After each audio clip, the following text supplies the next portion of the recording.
ಇಡೀ ಕರ್ನಾಟಕದಲ್ಲಿ ಯಾರೂ ಕೂಡ ಅವರ ಬಗ್ಗೆ ಕೆಟ್ಟದಾಗಿ ಮಾತನಾಡಿಲ್ಲ, ಅವರ ಬಗ್ಗೆ ಅಗೌರವ ತೋರಿಸಿಲ್ಲ, ಮತ್ತೆ ಅವರನ್ನು ದ್ವೇಷಿಸಿಲ್ಲ.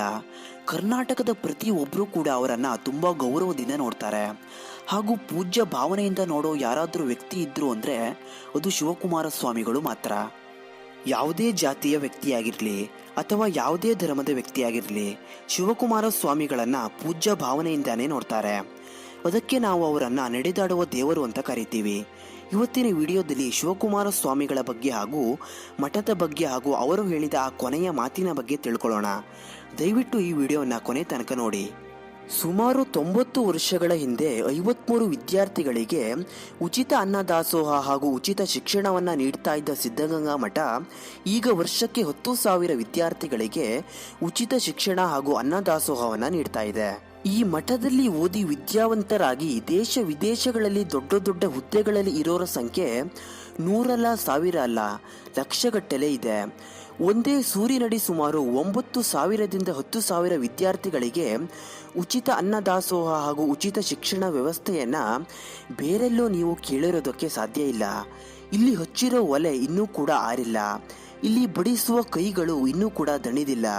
ಇಲ್ಲಿ 14 ಪ್ರಾಥಮಿಕ ಶಾಲೆಗಳು, 55 ಪ್ರೌಢಶಾಲೆಗಳು, 20 ಸಂಸ್ಕೃತ ಪಾಠಶಾಲೆಗಳು, ಇಂಜಿನಿಯರಿಂಗ್, ಪಾಲಿಟೆಕ್ನಿಕ್, ಫಾರ್ಮಸಿ ಕಾಲೇಜುಗಳವರೆಗೆ ಒಂದಲ್ಲ ಎರಡಲ್ಲ. ಈ ಮಠದ ವತಿಯಿಂದ ನಡೀತಾ ಇರೋ ವಿದ್ಯಾಸಂಸ್ಥೆಗಳ ಸಂಖ್ಯೆ 123 ವಿದ್ಯಾಸಂಸ್ಥೆಗಳು ನಾಡಿನಾದ್ಯಂತ ಶಿಕ್ಷಣದ ಬೆಳಕನ್ನು ಹರಡ್ತಾ ಇದೆ. ನಮಿಸುವ ಕೈಗಳಿಗಿಂತ ದುಡಿಯುವ ಕೈಗಳು ಶ್ರೇಷ್ಠ ಅನ್ನೋದನ್ನು ಈ ಮಠ ಕಲಿಸ್ಕೊಡ್ತಾ ಇದೆ. ಈಗಿನ ಹಾಗೆ ದೊಡ್ಡ ದೊಡ್ಡ ಕಟ್ಟಡಗಳು, ನಿರಂತರ ಆದಾಯ, ಭಕ್ತರುಗಳ ರಾಶಿ ರಾಶಿ ಕಾಣಿಕೆ ಯಾವುದೂ ಇಲ್ಲದಂತಹ ಸಮಯದಲ್ಲೂ ಕೂಡ ವಿದ್ಯಾರ್ಥಿಗಳಿಗೆ ಉಚಿತ ಅನ್ನದಾಸೋಹ ಹಾಗೂ ವಿದ್ಯೆಯನ್ನು ಈ ಮಠ ಕೊಡ್ತಾ ಬಂದಿದೆ. ಈ ಮಠ ಹುಟ್ಟಿದಾಗಿಂದ ಶ್ರೀಮಂತವಾದ ಮಠ ಏನಲ್ಲ. ಇದಕ್ಕೆ ಸಾವಿರಾರು ಎಕರೆ ಆಸ್ತಿಪಾಸ್ತಿಗಳು ಕೂಡ ಇರಲಿಲ್ಲ. ಈ ಮಠದ ಪರಂಪರೆಯಲ್ಲಿ ಭಿಕ್ಷೆ ಆದಾಯದ ಮೂಲ ಆಗಿತ್ತು. ಈಗ ಕಾಣೋ ಕಟ್ಟಡಗಳ ಸಮುಚ್ಚಯ ಆಗ ಇರಲಿಲ್ಲ. ಇನ್ನು ಸೌಲಭ್ಯಗಳಂತೂ ಮೊದಲೇ ಇರಲಿಲ್ಲ. ಜನತೆಯಲ್ಲಿ ಬಡತನ, ಹಸಿವು, ಅನಕ್ಷರತೆ, ಮೌಢ್ಯ ತುಂಬಿ ತುಳುಕುತ್ತಾ ಇದ್ದ ಕಾಲ ಅದು. ಸುಮಾರು 90 ವರ್ಷಗಳ ಹಿಂದೆ ಮಠದ ಅಧ್ಯಕ್ಷರಾಗಿದ್ದ ಉತ್ತಾನ ಶಿವಯೋಗಿಗಳು ಮಕ್ಕಳಿಗೆ ಉಚಿತ ಶಿಕ್ಷಣ ಹಾಗೂ ಅನ್ನದಾಸೋಹ ಪದ್ಧತಿಯನ್ನು ಶುರು ಮಾಡ್ತಾರೆ. ಆಗ ಮೊದಲ ವರ್ಷದಲ್ಲಿ 53 ವಿದ್ಯಾರ್ಥಿಗಳಿಗೆ ಪ್ರವೇಶವನ್ನು ನೀಡಲಾಗತ್ತೆ. ಆಗಷ್ಟೇ ತುಮಕೂರಿನ ಹೈಸ್ಕೂಲ್ನಲ್ಲಿ ಪ್ರವೇಶ ಪಡೆದಿದ್ದ ಬಾಲಕನೊಬ್ಬ ಮಠದಲ್ಲಿ ತಂಗೋದಕ್ಕೆ ಜಾಗ ಕೇಳಿದ್ದ. ಯಾಕಂದರೆ ಇನ್ನೊಂದು ರೂಮನ್ನು ಮಾಡಿಕೊಂಡು ತಾನೇ ಅಡುಗೆಯನ್ನು ಮಾಡಿಕೊಂಡು ಶಿಕ್ಷಣವನ್ನು ಮಾಡೋದು ಆಗ ತುಂಬ ಕಷ್ಟದ ಕೆಲಸ ಆಗಿತ್ತು. ಆದರೆ ಆತನಿಗೆ ಒಮ್ಮೆಲೇ ಪ್ರವೇಶ ದೊರೆಯಲಿಲ್ಲ. ಸುಮಾರು 4 ತಿಂಗಳ ಸತತ ಪ್ರಯತ್ನದ ನಂತರ ಮಠದಲ್ಲಿ ಉಳ್ಕೊಳ್ಳೋಕೆ ಜಾಗ ಸಿಗತ್ತೆ. ಆ ರೀತಿ ಪ್ರವೇಶ ಪಡೆದ ವಿದ್ಯಾರ್ಥಿಯೇ ಶಿವಕುಮಾರ ಸ್ವಾಮಿಗಳು. ಆನಂತರ ವಿದ್ಯಾಭ್ಯಾಸವನ್ನು ಮುಗಿಸಿದ ಶಿವಕುಮಾರ ಸ್ವಾಮಿಗಳು ಒಂದೊಳ್ಳೆ ಕನಸನ್ನು ಇಟ್ಟುಕೊಂಡು ತುಮಕೂರಿನಿಂದ ಬೆಂಗಳೂರಿಗೆ ಬಂದಿರ್ತಾರೆ. ಅಷ್ಟೊತ್ತಿಗಾಗಲೇ ಅವರು ಮಠದ ಎಲ್ಲರ ಪ್ರೀತಿಗೆ ಪಾತ್ರರಾಗಿರ್ತಾರೆ. ಬೆಂಗಳೂರಿಗೆ ಬಂದು 3 ವರ್ಷಗಳಾಗಿರುತ್ತೆ. ಆಗ ಅವರಿಗೆ ಒಮ್ಮೆಲೆ ಆಘಾತ ಕಾದಿರುತ್ತೆ. ಮಠದ ಉತ್ತರಾಧಿಕಾರಿಯಾಗಿದ್ದ ಮರುಳಸಿದ್ಧ ಆರಾಧ್ಯರು ಲಿಂಗೈಕ್ಯರಾಗಿರ್ತಾರೆ. ಇದು ನಡೆದಿದ್ದು 1930ನೇ ಇಸವಿ ಜನವರಿ 16ನೇ ತಾರೀಕು. ಬೆಂಗಳೂರಿನಲ್ಲಿ ಓದಿನಲ್ಲಿ ತಲ್ಲೀನರಾಗಿದ್ದ ಶಿವಣ್ಣರಿಗೆ ದೊಡ್ಡ ಆಘಾತವಾಗಿತ್ತು. ಶಿವಕುಮಾರ ಸ್ವಾಮಿಗಳಿಗೆ ಮರುಳರು ಗುರು, ಮಾರ್ಗದರ್ಶಕ ಹಾಗೂ ಒಳ್ಳೆಯ ಸ್ನೇಹಿತ ಕೂಡ ಆಗಿದ್ರು. ತುಮಕೂರಿನಲ್ಲಿ ಹೈಸ್ಕೂಲನ್ನು ಮುಗಿಸಿ ಬೆಂಗಳೂರಿನ ಸೆಂಟ್ರಲ್ ಕಾಲೇಜಿನಲ್ಲಿ ಪದವಿ ಓದ್ತಾ ಇದ್ದಾಗಲೂ ಕೂಡ ಮರುಳಾದ್ಯರು ಶಿವಕುಮಾರರೊಂದಿಗೆ ಸದಾ ಸಂಪರ್ಕದಲ್ಲೇ ಇರ್ತಾರೆ. ಇತ್ತ ಮುಂದಿನ ಮಠಾಧ್ಯಕ್ಷರು ಯಾರು ಅನ್ನೋ ಚಿಂತೆಯಲ್ಲಿ ಎಲ್ಲರೂ ಮುಳುಗಿರ್ತಾರೆ. ಆಗ ಜನರ ಅಭಿಪ್ರಾಯಗಳನ್ನು ಕೂಡ ಸಂಗ್ರಹ ಮಾಡ್ತಾರೆ. ಆಗ ಎಲ್ಲರ ಬಾಯಲ್ಲೂ ಹೆಚ್ಚು ಹೆಸರು ಬಂದಿದ್ದು ಅದೇ ಮಠದಲ್ಲಿ ವಿದ್ಯಾಭ್ಯಾಸ ಮುಗಿಸಿದ ಇದೇ ಶಿವಕುಮಾರ ಸ್ವಾಮಿಗಳ ಹೆಸರು. ಹಾಗೂ ಉತ್ತಾನ ಶಿವಯೋಗಿಗಳು ಕೂಡ ನೀನೇ ಈ ಮಠದ ಉತ್ತರಾಧಿಕಾರಿ ಅಂತ ಹೇಳಿ ಸನ್ಯಾಸತ್ವವನ್ನು ಸ್ವೀಕರಿಸೋದಕ್ಕೆ ಹೇಳ್ತಾರೆ.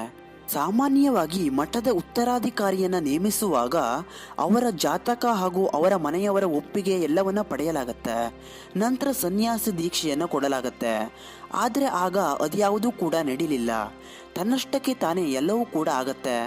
ಇತ್ತ ವೀರಾಪುರದ ಶಿವಣ್ಣನ ಮನೆಯಲ್ಲಿ ಕೋಲಾಹಲವಾಗಿತ್ತು.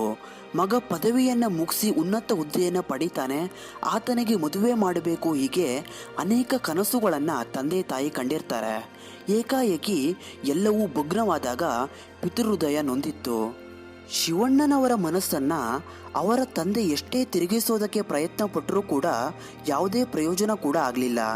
ಈ ರೀತಿ ಯಾವುದೇ ಪೂರ್ವ ತಯಾರಿನೇ ಇಲ್ಲದೆ ಉತ್ತರಾಧಿಕಾರಿಯಾದವರು ಶ್ರೀ ಶಿವಕುಮಾರ ಸ್ವಾಮಿಗಳು. ಹಾಗೆ ಶಿವಕುಮಾರ ಸ್ವಾಮಿಗಳು ನಿಯಮ ನಿಷ್ಠೆಯಿಂದ ಮಠವನ್ನ ಬೆಳೆಸ್ತಾ ಬಂದರು. ಯಾವತ್ತೂ ಕೂಡ ಪೂಜಾ ಪುನಸ್ಕಾರಗಳನ್ನು ತಪ್ಪಿದವರಲ್ಲ. ಅನಾರೋಗ್ಯದ ಸಂದರ್ಭದಲ್ಲೂ ಕೂಡ ಅವರು ಶಿವಪೂಜೆಯನ್ನು ಬಿಡಲಿಲ್ಲ.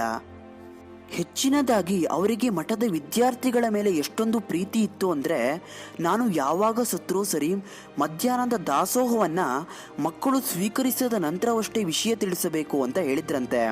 ಅದಕ್ಕಾಗಿಯೇ ಸ್ವಾಮಿಗಳು 11:44 ನಿಧನರಾಗಿದ್ದರೂ ಕೂಡ ಮಧ್ಯಾಹ್ನದವರೆಗೆ ವಿಷಯ ತಿಳಿಸೋದಿಲ್ಲ. ಮಧ್ಯಾಹ್ನದ ದಾಸೋಹವನ್ನು ಮಕ್ಕಳು ಸ್ವೀಕರಿಸಿದ ನಂತರನೇ ಸ್ವಾಮಿಗಳು ಶಿವೈಕ್ಯರಾದ ವಿಷಯವನ್ನು ತಿಳಿಸ್ತಾರೆ. ನಿಜಕ್ಕೂ ಈ ಮಹಾನ್ ಪುರುಷರು ಸಾವಿನಲ್ಲೂ ಕೂಡ ಯಾರೂ ಹೊಸೆದುಕೊಂಡಿರಬಾರ್ದು ಅಂತ ಹೇಳಿರೋದು ಅವರ ದೊಡ್ಡ ಗುಣನೇ ಸರಿ. ಇಂಥ ಮಹಾನ್ ವ್ಯಕ್ತಿ ನಮ್ಮೆಲ್ಲರನ್ನ ಅಗಲಿರೋದು ಕರ್ನಾಟಕಕ್ಕೆ ತುಂಬಲಾರದ ನಷ್ಟ ಅಂತಲೇ ಹೇಳ್ಬೋದು.